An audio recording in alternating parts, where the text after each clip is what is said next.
Hey, we're all doing beans. Allegra, what are you doing? Tell Mama. Doing beans. Doing beans. So what we're doing is we're taking the beans. We've washed them.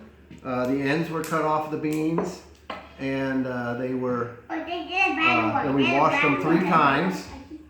3 rinses in cold water. And now we're just splitting them so that they fit into jars. You want to fill your jar until it's right here to the about an inch. I think they call it an inch below.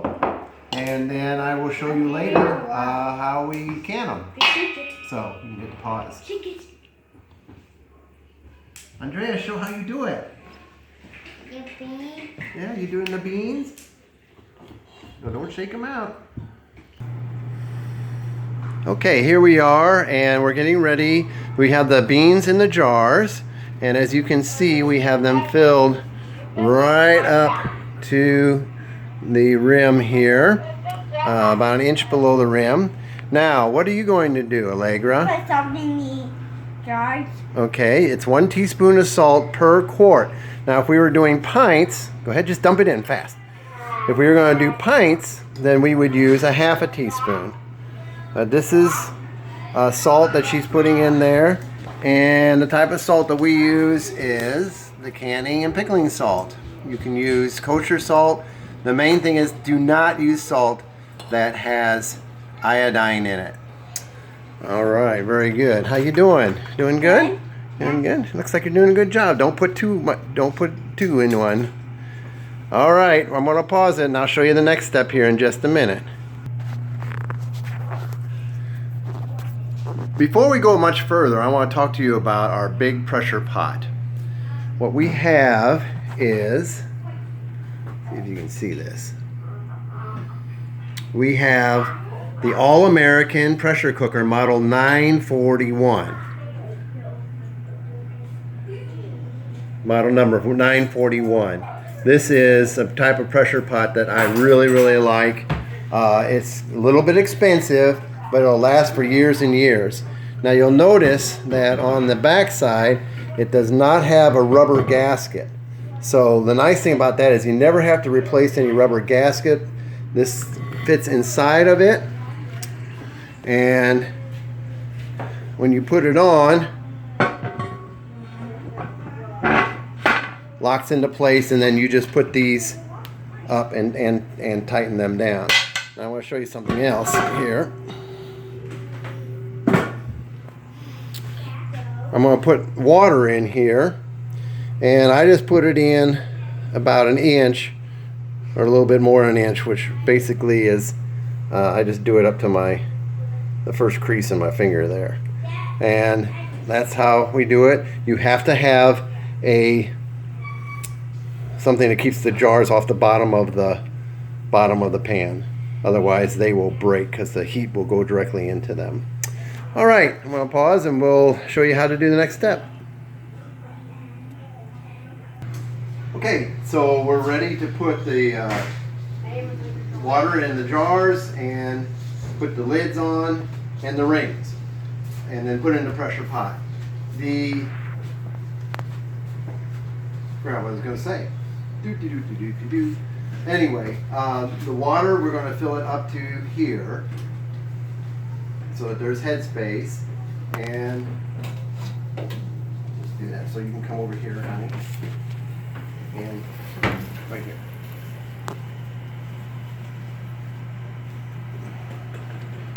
I'll show you how high I'm going to do this.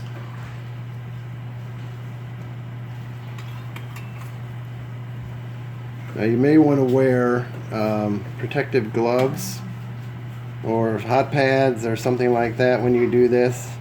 My wife says I have asbestos fingers because this doesn't bother me, but then what I do is I take this so you can see where the water is. It's right up to here. I'm going to take it over here. Look out, boys.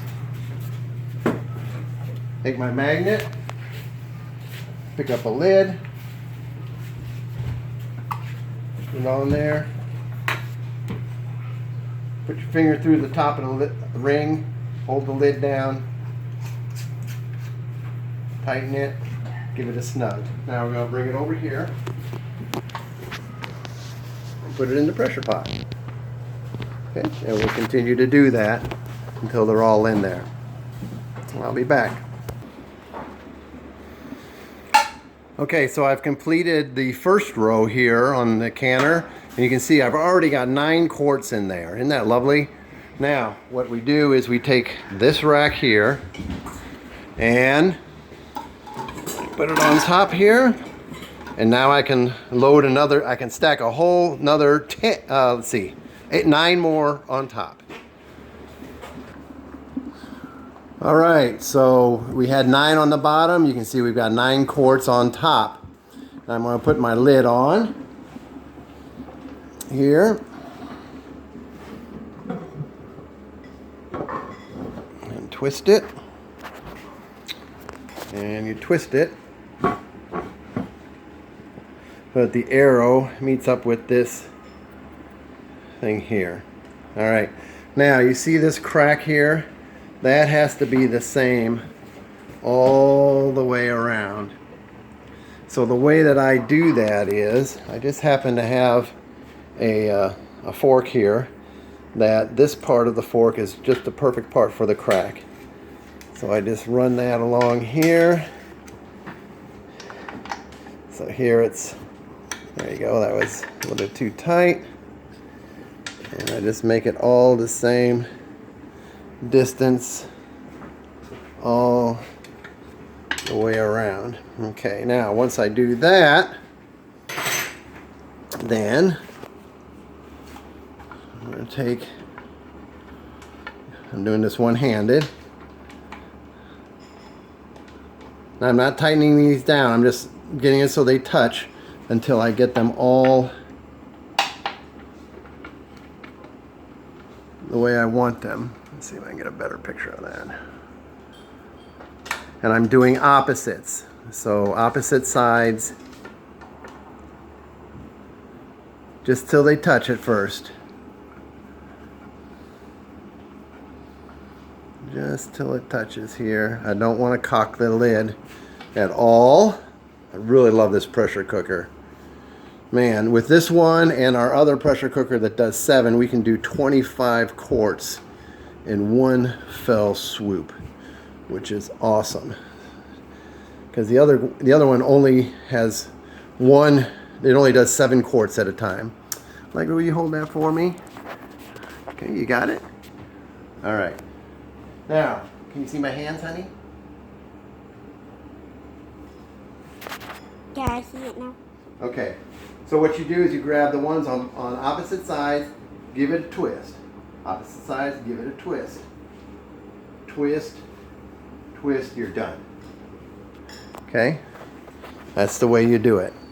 All right, now, if you saw my sauerkraut one, you know that we're going to be watching this port right here, and when steam comes out of that in a steady stream, then I can put my weight on there, and then we'll watch it pressure.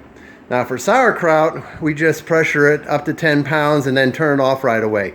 For green beans, we pressure it up to 10 pounds and then we set the timer for 25 minutes, and after 25 minutes we shut it off. Okay, so let's wait and do that. Okay, so you can see now there is a steady stream of steam coming out of that spout. So I'm going to take this, and can you see it says 10 at the bottom there? I'm going to put that on like that. Make sure it's on straight, and then we will watch, and when this gets up to 10 pounds, which is right there at my fingertip, then I'll adjust the heat and set the timer for 25 minutes. Okay, you can see that we are at 10 pounds here, and this little, what I call jiggler, this little weight here was set at 10 pounds. You notice it's jiggling a little bit. I've got this set up too high. It's going to go too high, so I'm going to turn it down, and usually it's about right there. That keeps it right at pressure. So I'm going to go over here and set the timer for 25 minutes. In 25 minutes, we'll shut her off and we'll be done. All right, our timer went off. You can see it's still at 10, and I'm going to shut this off now, and we'll wait until this pressure gauge goes to 0. We'll take the lid off. We're done.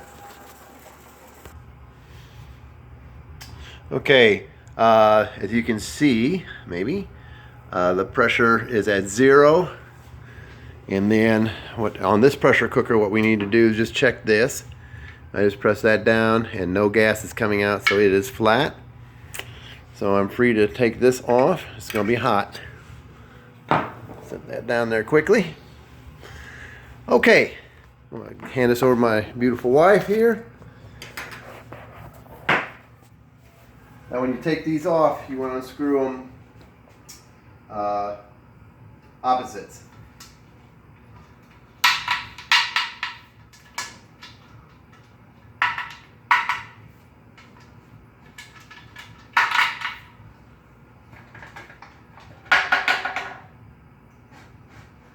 And just turn it. I'm going to open it up so the steam goes away from me. That is very hot. Beautiful. Pause for a second. Good night, sweetheart. I love you. Okay, off to bed you go. All right, now you want to get these out very quickly, because the faster that they cool in room temperature, the better it is. You don't want the beans to spoil. I'm just taking these out one at a time here. Just zip them out of here. We got 18 to go. Pause it. Okay, there you are, 18 quarts of beans, and they will cool and go and everything will be great. So I hope you appreciated this video. Hope you learned something. If you have any suggestions or comments, I'd be happy to I'd be happy to see them. Lord bless you and have a happy time canning.